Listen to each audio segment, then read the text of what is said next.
Времето на Марко Цепенков допрва доаѓа, вели директорот на Институтот за фолклор Ермислав Азановски. Тој смета дека дури во 21. век ќе се види полното значење на овој непроценлив собирач на народно творештво, бидејќи токму сега подлабоко ќе се навлезе во толкување на собраниот материјал. Во современието таков профил е струмичанецот Иван Котев, кој има неколку десетици илјади единици фолклорен материјал. Сепак тоа е ретка појава во македонската фолклористика, бидејќи освен што го собира и го проучува фолклорот. Точно е дека двете работи многу тешко можат да се спојат и Иван Котев е еден од тие кои што успешно успева да и научно да ги третира работите кои што ги собира од фолклор. Велам дека е тешко затоа што и генерациите на фолклористи кои што работеле во Институтот за фолклор предходно, пред ова генерација сега, се занимавале и со собирање на материјали и со научно третирање на материјали.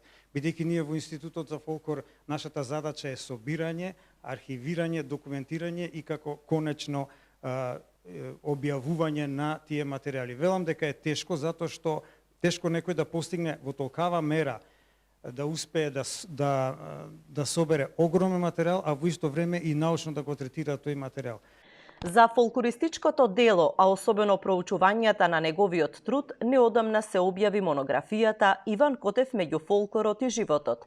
Приредуваче е Ана Витанова Рингачева, која смета дека собраните материјали од Котев допрва треба да се објавуваат и проучуваат во различни научни области и за различни цели. Тоа ви е конзервиран јазик, значи вие го имате јазикот, например, во Струмичкиот регион од 70-тите години на минатиот век.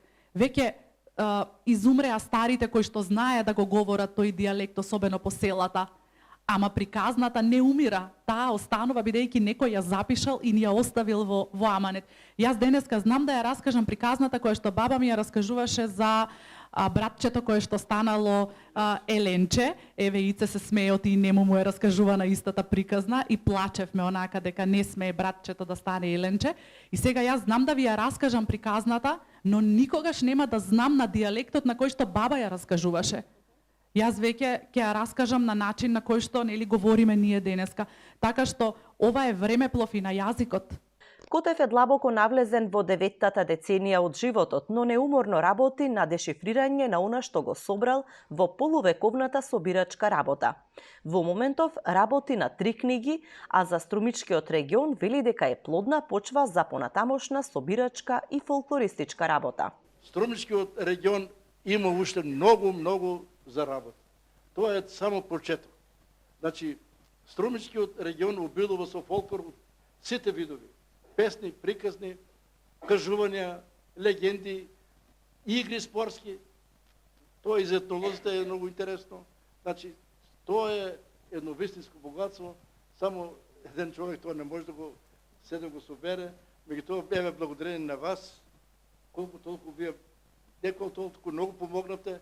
Досега Иван Котев има објавено 15 книги со народни умотворби.